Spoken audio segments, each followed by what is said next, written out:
Good morning. My name is Sister Michelle Collins, and I'm so grateful for this chance to share with you a little bit of the story of Sarah, the wife of Abraham. If you know anything about the story of Abraham, you know that Sarah was part of it, and yet we don't get a lot of her direct account. And so, as one who journals, as one who makes sense out of life through reflecting on events and processing out loud through the written word, I wondered what it would be like to happen upon a journal entry from Sarah, to whether this was something that she would have written down, or maybe in modern days, if it was something that she would have written in an email to a trusted friend as she was trying to make sense of her circumstances. So, so step with me into the world of Sarah. Step with me into a little bit of creative license as we lift up Sarah's story and give her a little bit of a voice. Imagine this may have been something that Sarah may have written in her journal, or something that she may have emailed out to a friend. Join me. Let's hear from Sarah.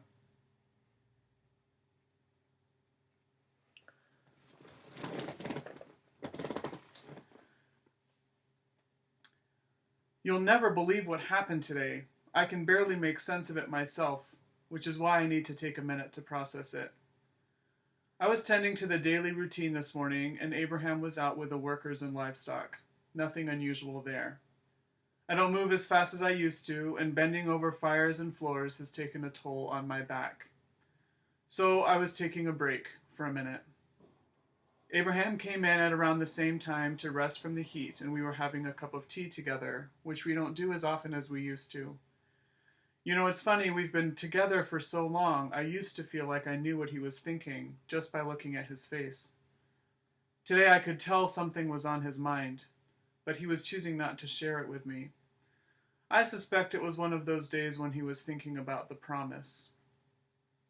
There was a time when I could bring myself to believe that the promise was for me too. This promise that God would not only make Abraham be the father of many nations, but that I would be their mother. A mother. Oh, what I would give to be a mother. I watch the servants with their kids, and my heart hurts with emptiness. At night, the promise of descendants crawls in and wedges itself into the space between me and Abraham. Don't get me wrong, Abraham has never made me feel bad for not being able to give him a son. He still tells me I'm beautiful in appearance, wrinkles and sagging skin and everything.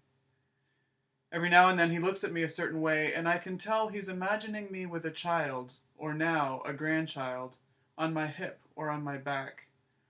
It's getting harder for me to join him in that vision, so I've stopped thinking about it as much. But Abraham still believes the promise with every muscle in his body. I can feel it. And I want that for him. I think it was that desire that drove me to tell him about Hagar a few years back. I still wonder if I did the right thing there. It was a time when Abraham was particularly focused on this promise from God about having sons that number like the stars. He talked about it all the time. At night, as we lay on our mats, he would wonder out loud what it would be like to hear a son sleeping next to us. I knew I couldn't give him what he wanted, and it tore me up inside.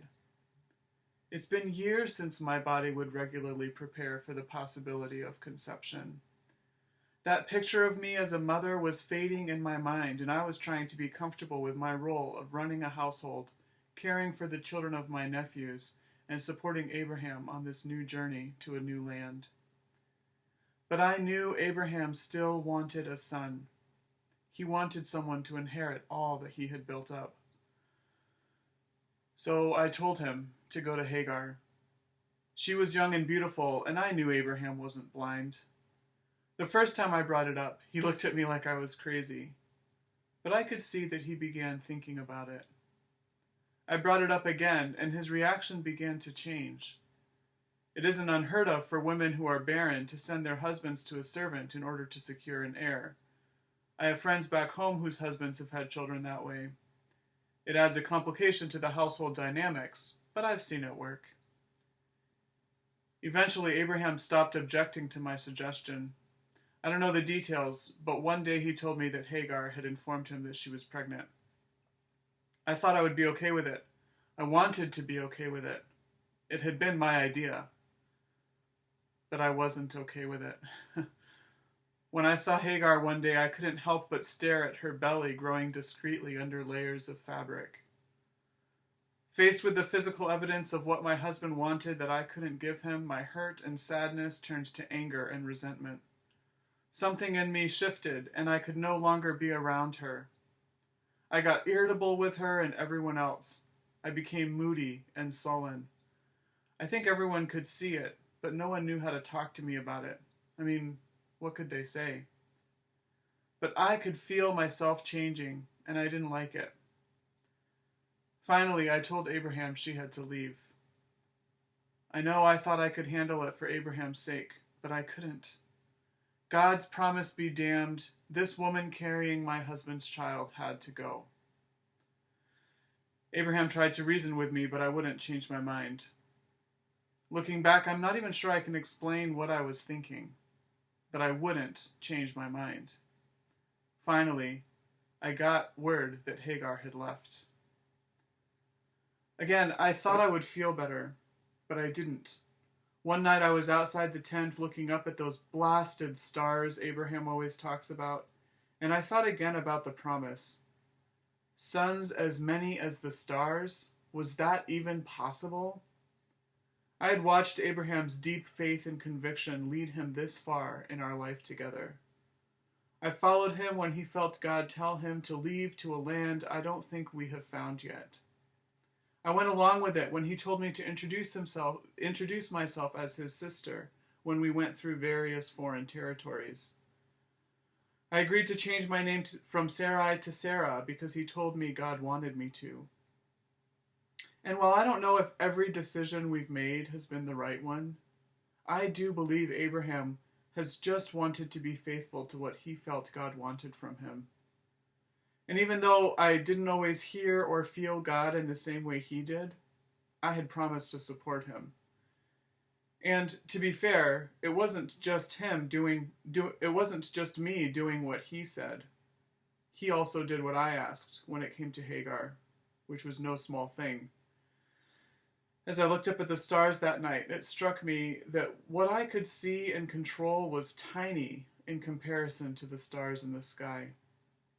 So maybe I didn't have the whole story. Maybe God's promise was still for me. Maybe Hagar was part of whatever story would be told about Abraham's faith in God's promise, and that was okay. Whatever had shifted when Hagar got pregnant shifted again, and the internal storm that had been raging settled down just a bit. Which was good because by the end of the week, Hagar was back. I didn't talk to her directly, but I heard that she had her own story about experiencing God in the desert, and felt compelled to come back and let Abraham have his son. We stayed away from one another for the most part, but I didn't stop Abraham from interacting with her, and I made sure she and the baby had what they needed. But like I said, I still wonder if we did the right thing with Hagar. Maybe I'll always have a twinge of regret. I'm not even convinced that anger and resentment won't show up again. But for the moment, we were in an okay space. Which brings me back to what happened today. Abraham and I haven't talked about Hagar's son directly in a while, but he is often in the unspoken space between us. And I know that Abraham hasn't let go of that promise. So there we were, somewhat uncomfortably taking a break from the heat and the chores, when Abraham looked up and saw some men walking towards the tent. He got up to meet them, and came back a few minutes later with instructions to prepare a meal. Not just a meal, but a feast. I wasn't eager to do it, but he reminded me that it was the right thing to do for guests, and immediately sent a servant to go get a goat. I held back my objection and looked into his eyes. This man, the things we did for each other. I took a deep breath and I gathered the servant girls to start working on the rest of the meal. The next few hours picked up pace as the whole household pulled together to give our guests a feast. Abraham sat outside under the tree with them, talking about I don't know what. Every now and then I would take something out to them, and from what I could hear, Abraham was sharing about his dream that led us on this journey to a new land. I hoped they didn't think he was losing his mind. After laying out the meal for the men, I went back into the tent to join the women in beginning to clean up. But I kind of wanted to hear what the men were talking about, so I stayed near the edge where I could catch pieces of their conversation. I heard one of them mention my name and had to stop myself from dropping a dish and revealing my position.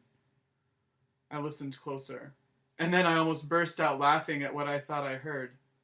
I just have to write these words down so that I can convince myself I'm not making this whole thing up. I will return in due season, and your wife Sarah will have a son. What? Where did that come from? Had the man not noticed that I could barely pour a steady cup of tea due to the shaking in my aging hands? Had he not noticed that the lines in my skin blended into the folds of the fabric of my robe and scarf? Had he not noticed that Abraham had to steady my balance more than once when I almost tripped on a stick or a stone? A baby? At my age? I almost laughed again. When the conversation suddenly stopped and I heard footsteps approaching the tent, I realized maybe I actually had laughed out loud and not just in my mind. Abraham poked his head around the corner and said the men were asking for me to join them. It was very unusual to be invited to join a group of visiting men, so I tried to look into his eyes for some additional explanation or insight. For the second time today, I realized I couldn't read his face. Had what had happened with Hagar really come between us in ways that would keep us from being what we once were to one another? I figured I wouldn't gain anything by keeping the guests waiting, so I put down my dish, wiped my hands on the back of my robe, and followed Abraham out to the tree. The men began by complimenting the meal and affirming our hospitality. Then one of them looked directly at me and asked, "Was that you laughing just now?" I hesitated. I was still living with the consequences of getting too involved where I probably shouldn't have. I didn't want to give Abraham something else to be disappointed with me about, although he had never expressed disappointment in me for not having a son, or for sending him to Hagar, or for asking him to send Hagar away, or for asking him to take her back. The man leaned forward and asked again, as though maybe I hadn't heard him the first time, "Was that you laughing when I said that by this time next year you will have a child?" Without really thinking, I heard myself say, "I didn't laugh." The man leaned back, crossed his arms, and simply said, "Oh yes, you did laugh." The men didn't stay long after that. I went back to the tent, and Abraham walked with them some of the way to wherever they were going. When he came back, I could tell the whole day was still on his mind, and my heart went out to him. He had held on to this promise from God for so long. It was the thing that had been guiding him since we began this journey.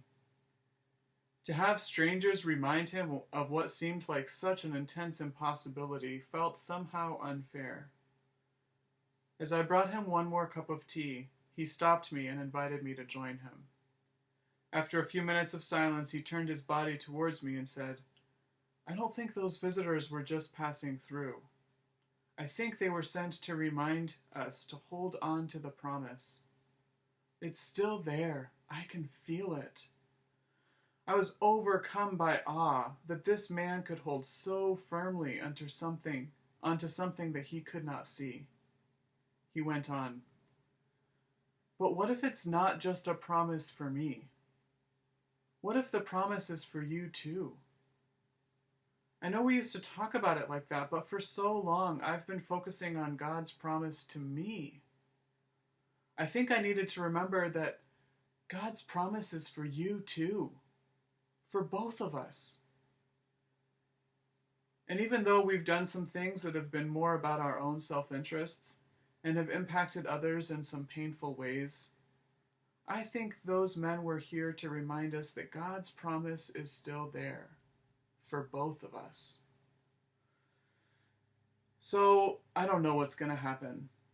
I don't know if it's even possible that next year I'll have a child of my own. or that my husband and I will find a new depth to our relationship at this point in our journey together. It seems, I don't know, laughable to even think I would be gifted that pleasure.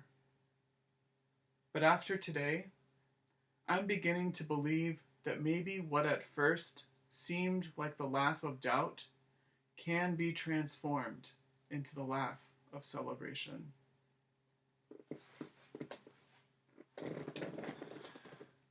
Now, I don't know if that's what Sarah would have written, if that's what Sarah would have said, but I imagine that there's something in there that rings true. It sure rings true for me, and I wonder if it rings true for you. This idea that God's promise is not just for someone else, but is also for me. It's also for you. This wondering in the midst of a journey what the future will look like, and not being able to see how in the world God will fulfill the things you feel God has promised. I think we know something of that. So I pray that as you listen to Sarah's story, as you play with this story of Sarah who accompanied Abraham, who allowed herself to laugh at something that felt impossible, and then be transformed when that laugh of doubt was turned into the laugh of celebration. I hope that you too will bring your laugh of doubt into your relationship with God. That you will allow God to turn your laugh of doubt into a laugh of celebration.